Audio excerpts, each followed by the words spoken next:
Negligent in allowing an individual to circumvent the appropriate and customary appointment procedure and protocol to become police chief when he clearly lacked the requisite qualifications and skills.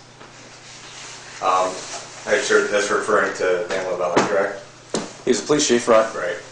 And what, if you can just explain what, I didn't get a chance to look at this to see it all fit into context there, but how important is that issue to why you're standing here today? Well, it's an important issue because if we had a police chief who was competent and who acted appropriately and prudently, Kristin Longo would be alive today.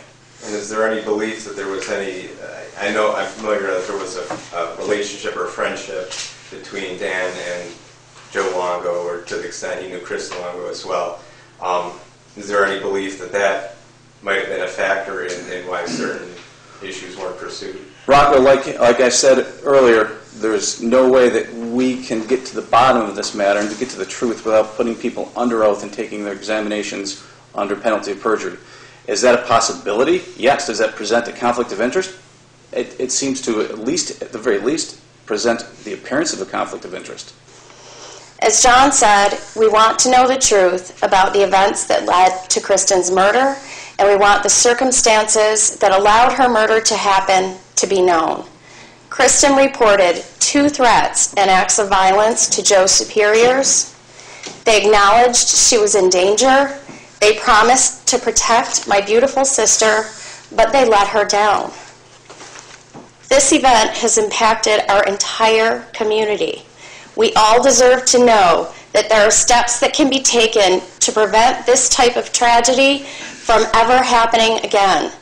We need to hold our law enforcement community accountable. No parent should have to worry when their child becomes romantically involved with an officer. They should be able to sleep at night knowing that our officers pass a thorough psychiatric evaluation before being given a weapon, and that they are periodically evaluated while on the job. They should rest assured knowing that our officers are trained to react properly to officer-involved domestic violence reports. They should be confident that if their child reports a threat or any act of abuse by an officer, that the event will be thoroughly investigated by an unbiased party, that a protocol exists and is followed without exception. We believe that if the people responsible for protecting our citizens had done their jobs properly, that Kristin would have been protected and would still be alive today. We have filed this notice of claim because we want accountability and we want change. We want